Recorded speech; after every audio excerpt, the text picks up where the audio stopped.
capítulo 7. Pelos frutos. Por seus frutos os conhecereis.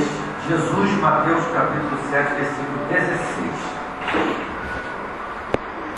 Nem pelo tamanho, nem pela configuração, nem pelas ramagens, nem pela imponência da copa, nem pelos rebentos verdes, nem pelas pontas ressequidas, nem pelo aspecto brilhante, nem pela apresentação desagradável, nem pela vetustez do tronco, nem pela fragilidade das folhas, nem pela casca rústica ou delicada, nem pelas flores perfumadas ou inovadoras, nem pelo aroma atraente, nem pelas emanações repulsivas.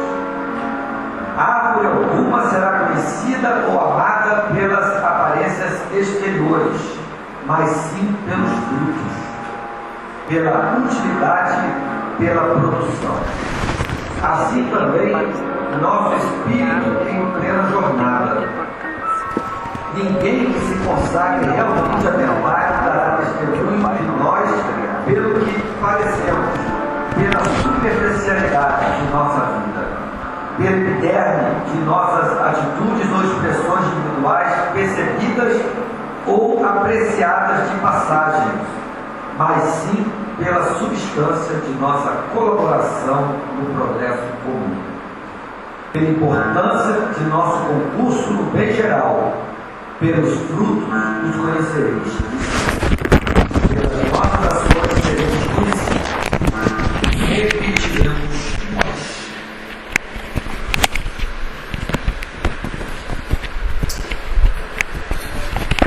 Vamos registrar essa leitura nas nossas reflexões e vamos elevar o nosso pensamento ao nosso divino Mestre Jesus, para que possamos nos ambientarmos para recebermos as dádivas que recebemos de querido Mestre Jesus. É com muita alegria que aqui estamos mais uma vez para receber esses ensinamentos tanto precisamos, pois a busca é constante na nossa melhora e sabemos que contigo tudo se torna mais fácil. Todos nós tornamos mais leve o nosso jugo quando estamos confiantes em Ti. Assim, Mestre querido, abençoe a todos nós nessa tarde e noite de estudos, nesta casa maravilhosa que acolhe a todos com carinho, dando a oportunidade de estudar, de aprender, de se tratar. Ampare a nossa companheira Angélica, que hoje ficou responsável pelo estudo. Fique conosco, amigos Cristóforos, em nome dos nossos companheiros, possamos iniciar o nosso estudo da noite de hoje. Que assim seja, graças a Deus. Angélica, o microfone é todo seu.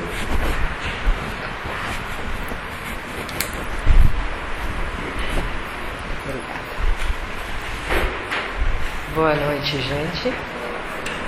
Prazer estar aqui mais uma vez.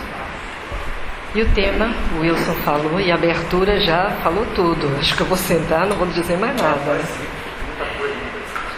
Eu coloquei aqui uma árvore.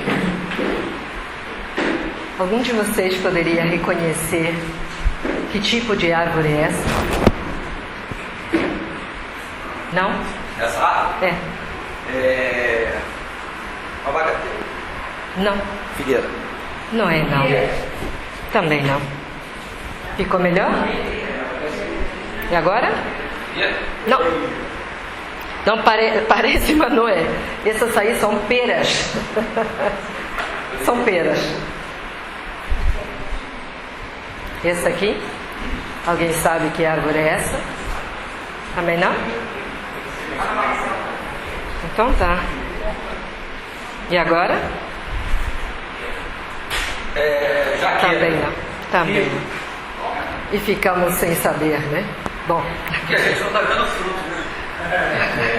Fruto é esse aí, acredite se puder.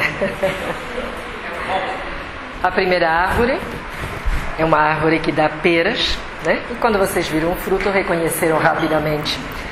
Essa segunda árvore que eu mostrei aqui é uma árvore um pouco menos conhecida. O nome é olmo, O-L-M-O. Ela não produz frutos comestíveis, mas a sua madeira é uma árvore que cresce até 30 metros de altura, originária da Europa. E a sua madeira é muito apreciada para a indústria de móveis, para a confecção de móveis e principalmente para a indústria naval, certo? Bom, quando vocês olharam a fruta da segunda árvore, imediatamente reconheceram. Como se vissem, por exemplo, uma maçã, vocês saberiam que ela saiu de uma jaca, abacate, graviola, ok, goiaba, figueira, figueira, perdão, cereja, muito bom, a manga, a mangueira, né? Enfim, vemos o fruto, sabemos logo a árvore. Acontece que essa aqui, o fruto não é comestível, não é um fruto que é utilizado. Então, aí a gente já fica cheio de dúvidas. Não se utilizam os frutos do olmo, né? E por que eu escolhi esses dois? Bom, em espanhol nós temos um ditado. E aqui essa palestra vai ter espanhol, inglês, vai ter de tudo. O ditado em espanhol é assim: le estás pidiendo peras al olmo. Não adianta pedir peras para essa árvore aqui. Ela nunca vai dar isso, tá? Isso a gente diz quando uma pessoa está esperando uma coisa que é impossível vir de uma outra, tá? Le estás pidiendo peras al olmo. Cada um segundo a sua espécie. Vamos pensar então em nós como árvores. Vamos fazer viajar um pouquinho na metáfora. Nós temos raízes e ninguém vê, ou seja, as árvores têm raízes, né? Que ninguém vê. E eu vou assimilar, eu vou pensar nessas raízes como se eles fossem os nossos pensamentos, que é aquilo que ninguém vê, é só nosso. Mas um fato é, se as raízes da árvore estiverem doentes, a árvore vai ficar doente e poderá até vir a morrer. Se os nossos pensamentos tiverem adoecido, isso vai afetar todo o nosso corpo, poderá afetar até a nossa vida, né? Então, vamos pensar nos troncos e nos galhos das árvores como as nossas palavras. Elas saem para o mundo, né? Os galhos saem para o mundo, né? E vejam só, aí eu gosto de lembrar aquelas palavras sempre do grande mestre Chutekwa, mestre hindu, que dizia: os pensamentos devem ser pesados na delicada balança do discernimento antes de que possam vestir a roupagem externa da linguagem. Enquanto estão aqui, dentro de nós, eles não estão vestidos, eles estão com roupa de andar em casa, né? Agora, uma vez que ele se torna palavra, uma vez que ele vai sair, né? Ele precisa estar vestido. A palavra é justamente o traje externo do nosso pensamento, né? Então nós precisamos ter bastante cuidado com que traje os nossos pensamentos vão sair por aí, mundo afora, né? E vamos pensar então também que se o tronco e os galhos são as palavras, né? Quando a gente vê uma árvore com um tronco muito retorcido, muito torto, não é uma árvore convidativa, certo? Vai nos convidar uma árvore que tenha um tronco mais ereto, que seja mais frondosa, né? E nessa árvore que nós vamos querer nos abrigar no dia de sol para pegar um pouquinho de sombra. Assim são as nossas palavras. Elas podem ter esse efeito nas pessoas.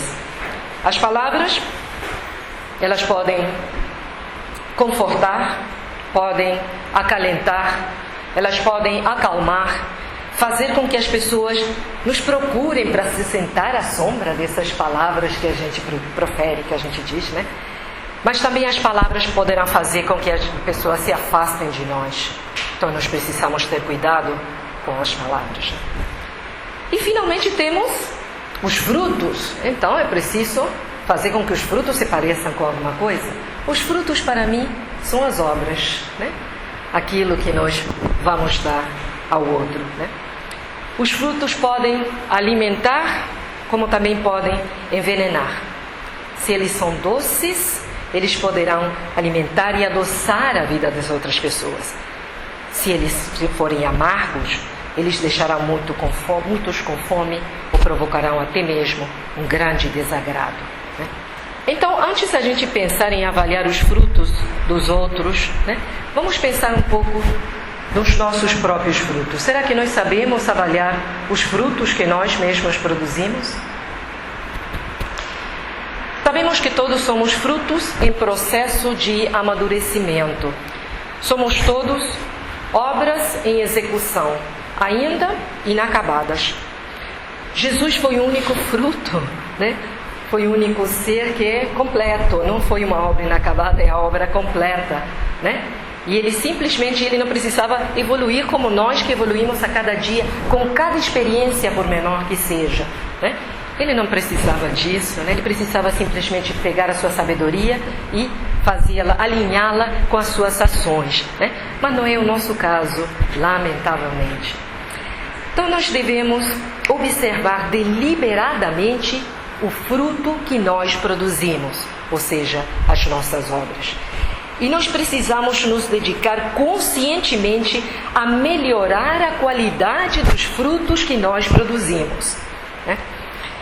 Precisamos, então, uma questão que é bastante importante, que seria calma. Introspecção, porque a única forma em que eu posso avaliar, por exemplo, quando chega a noite, quais foram as obras que eu pratiquei, né? E se eu tiver um momentinho de calma, um momento de introspecção. Isso quer dizer tempo.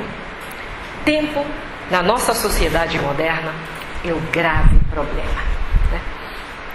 Bom, vamos partir do princípio que todo fruto precisa de tempo para amadurecer.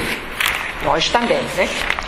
Nessa correria em que nós vivemos, às vezes não atentamos para a qualidade dos frutos que nós estamos produzindo, né? Eu li umas frases aqui que achei muito interessantes, achei lá na internet. Dizem assim: vivemos submersos numa corrida de obstáculos em que controlar o cronômetro até o último segundo determina a nossa existência. As cidades tornam-se anônimas, levitamos no nosso peculiar universo de interesses. A pressa é o motor de todas as nossas ações. E a cinética do Grande Prêmio, né, Fórmula 1, envolve a nossa vida